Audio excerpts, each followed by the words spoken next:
Greetings, M. Solomon here. M. Solomon Hour. Did I say that? Let me take that back.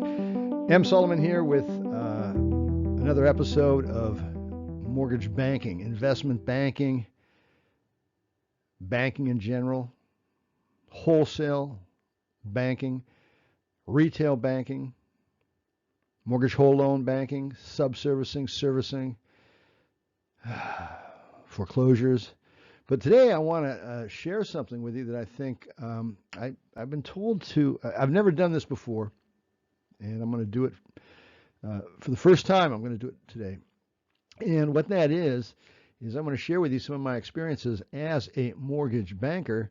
And one of them is it's a true story. It's entitled $1 million in 1 week, and subtitled, Really, I'm not trying to sell you anything, or I'm not selling anything. I'm just telling it like it is, folks. You know, and part of the reason I decided to do this is because there are so many individuals right now, and it's scary. There's individuals that are as young as 19 and 19 and 20 that are proffering financial investment information on how to become a millionaire.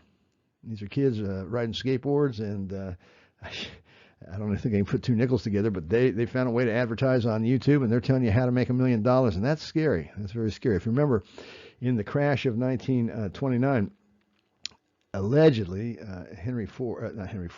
Kennedy, John F. Kennedy's father, his name's escaping me right now, sold everything miraculously. He sold everything, I think, a couple of days before the crash, and he said that was due to the fact that the kid shining his shoes was giving him some good stock advice, and he said once the good advice got to that level, it was time to sell. But anyway, I'm going to share with you one of my experiences as a mortgage banker, and where we really did indeed make $1 million in 1 week. And it was a very harrowing period. It was a very harrowing, difficult time for me because one thing led to another, and we caught ourselves with no mortgages. A mortgage banker originates mortgage loans with the intent to sell the loans. In fact, many people don't know your original lender is generally always a seller. They're always selling the loans. So the note holder is always the seller, and the note holder is never really the holder because his creditor or warehouse line is the one providing the money to fund these originations. So it's the warehouse lender that demands the collateral and holds on to the original note and what's it called? A copy of the official copy of the security instrument, as well as other items in the collateral file. So your holder or originator is never the holder. He is generally the seller. And what I was a middleman. What we would do is we would come in and we would purchase whole loan originations that were usually aged between say 1 day. In other words, the loan had just originated and that seller was going to sell it to me so that I could pull it together and sell it in a bulk offering to a major investor. And we were selling to everyone from GMAC to Bank of America, as well as buying from Bank of America and buying from GMAC. It was a lot of trading going back and forth, but we found ourselves in a situation where we had sold all of the loans and the commercial mortgage-backed security market had just collapsed. I'm guessing it's 98, I want to say. The commercial mortgage-backed securities market had just collapsed. And here we were with the potential of, and your only income, your only volume, the only revenue you have is from having a fresh set of loans on that line of credit so that you can move them and sell them. Well, we found ourselves with a line that was completely depleted. We had sold everything, and there was no activity in the market whatsoever. And it was a pretty depressing time because the outlook for having business reignite or restart that sector, for that sector to come back, the prognosis was it could be as long as a couple of months or even a year. So obviously I was contemplating in a very short amount of time going out of business. And then I got a call from a good friend, dear friend, Gene Ross, and he was a warehouse lender, and he says, "How you doing over there?" And I said, "I'm just one one step shy of jumping off the Golden Gate. And he says, well, I don't know why. He says, I'll tell you two things. One, everyone else is in your situation. Everyone else who's in the business is in your situation.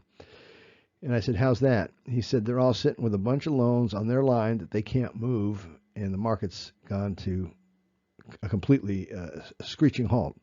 I said, well, I'm not sitting with any loans on my lines. I'm sitting with lines and no loans. He said, well, then you're the lucky person because you're going to have the ability to go out and buy all these loans at good prices. I didn't really give that much thought, but as the next couple of days went by, we were getting a little bit nervous. We were more than nervous. And we had laid off, I think, about 20 people, our staff of about 20. And I looked at the last remaining person. He was my vice president, Bill, I believe his name was.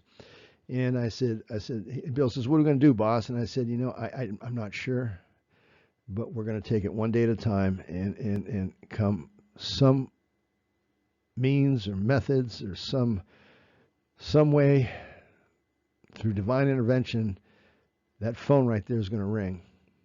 And if we just keep the faith, we're going to sit and wait it out. He said, till what? I said, till that phone rings. Let's move to the next screen.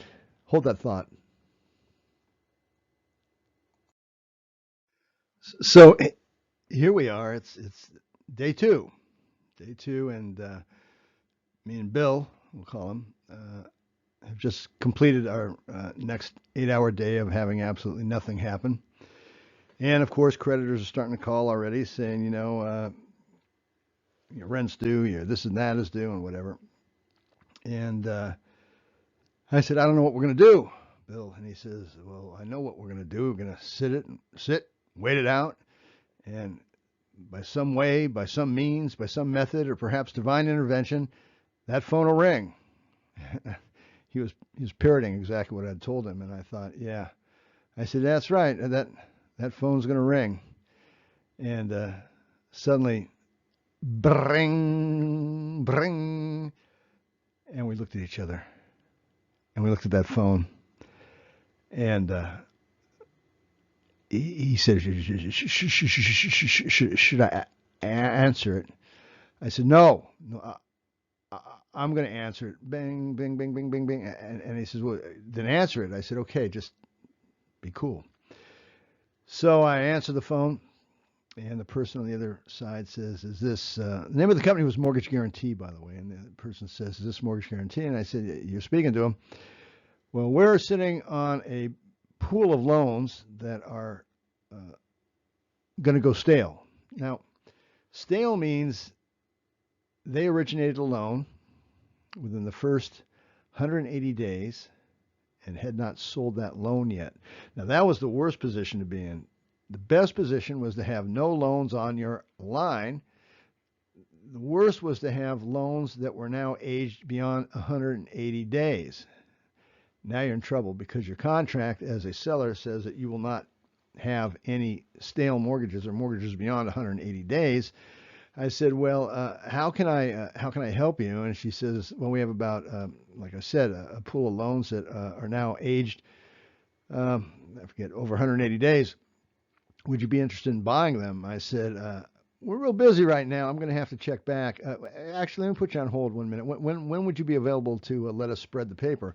Spread the paper's insider lingo for we'll come out and we'll go ahead and go through all the files and we'll try to make some decisions on what we believe is a good versus bad and price it and see if we're interested. She says, well, tonight? And I said, no, we can't help you tonight, but let me see if tomorrow's available.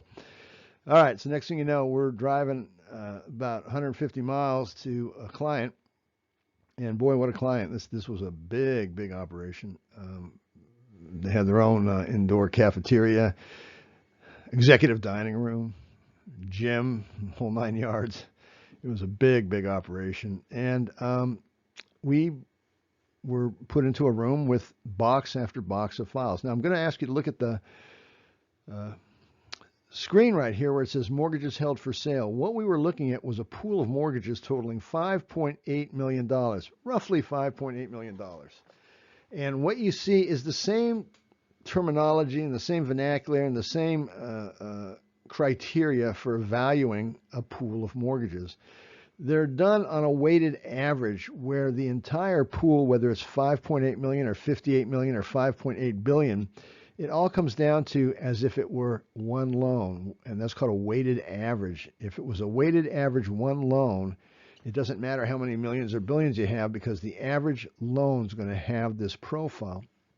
So we were looking, as you can see here, at about a $5.8 million pool, and it had a weighted loan amount of $265,265. So in addition to sharing this story with you and how we made $1 million in less than a week, I want to show you that these are the things that are happening to borrowers immediately after their loan is sold. We had a weighted average loan of $265,000, and the weighted term for these loans was 30 years due in 30.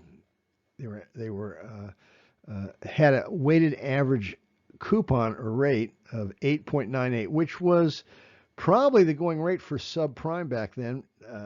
Nowadays, 2.5, I hear, is enough to make somebody walk away from a sale.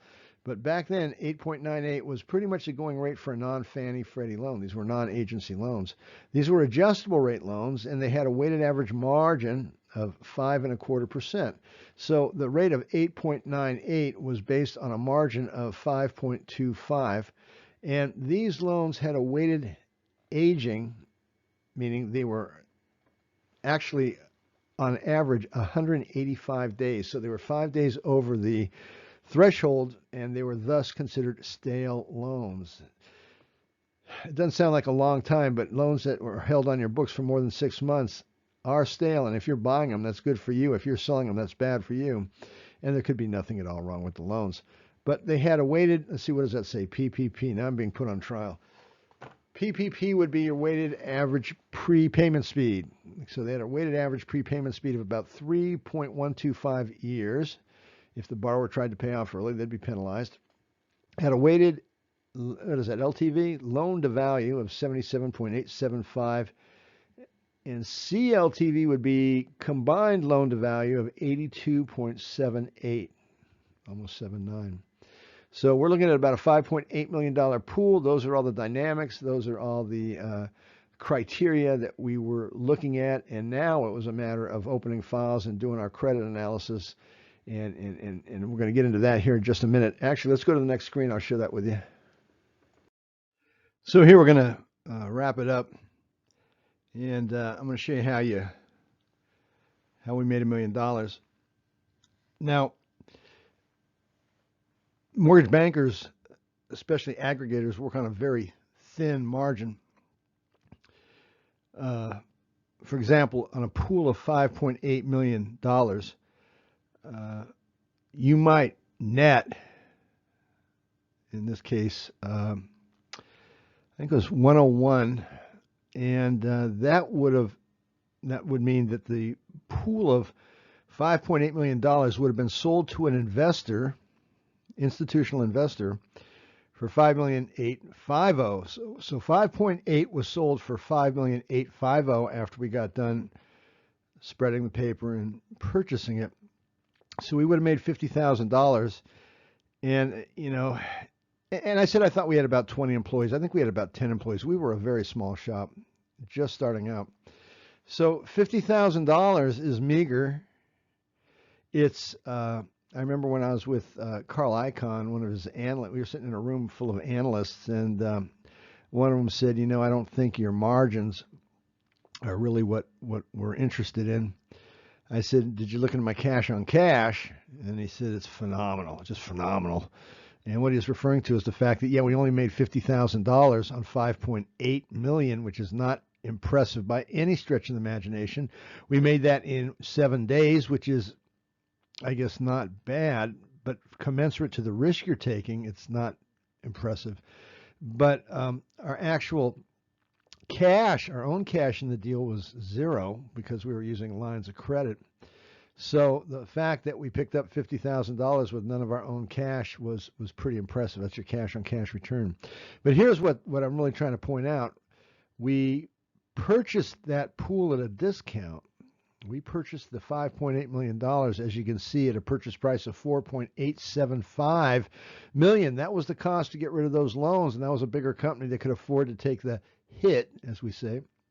They took the hit for $975,000 in order to get those loans. That was the cost for them to get rid of this last bunch of loans.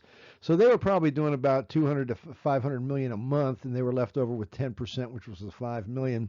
And we came in as a, I guess I hate to call ourselves a vulture buyer, but we came in and bought the rest at about a $975,000 clip.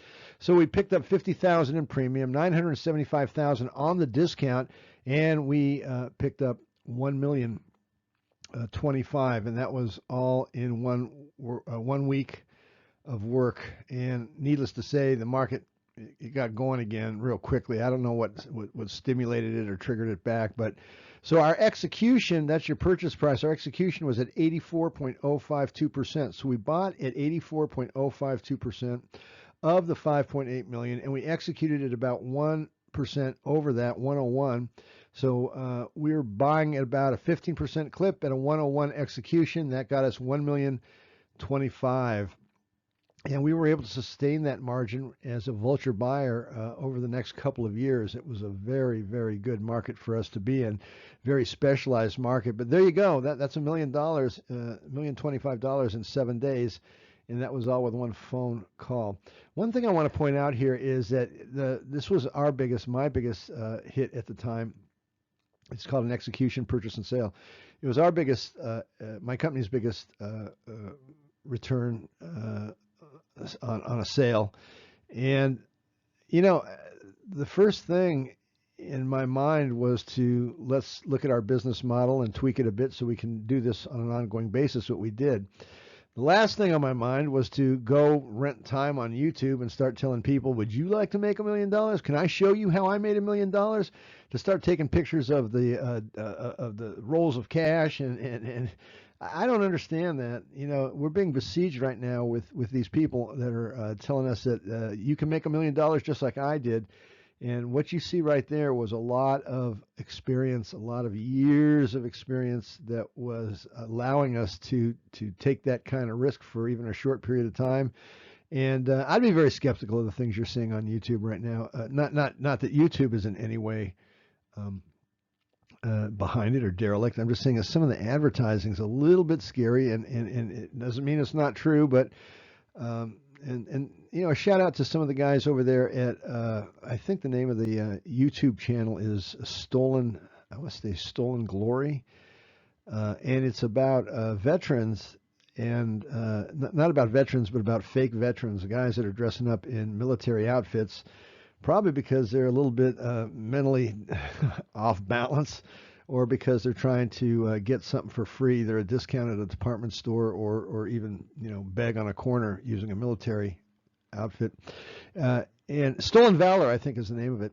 Shout out to the guys at Stolen Valor. But certainly, being in the mortgage secondary is not anything equivalent to having served in the military, but it's still the same thought process. If you've been in the secondary and you've been in the trenches, then you know what I'm talking about here. In fact, what I'm explaining here is very, very basic, but to an outsider, it's I hope you find it intriguing, and this is how the mortgage business works. But you got a lot of people out there saying that they're mortgage experts and they have experience as auditors, and I don't think they know the first thing about what we're talking about here. So it's disrespectful to me, but it's also unethical that they're out there trying to pitch their wares or their services and whatever those services may be. But anyway, I'm glad I had a chance to share this with you.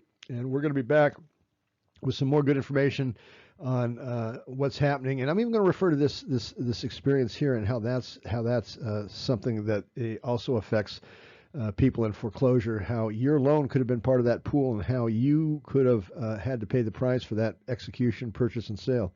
So signing off and looking forward to talking to you again. Take care.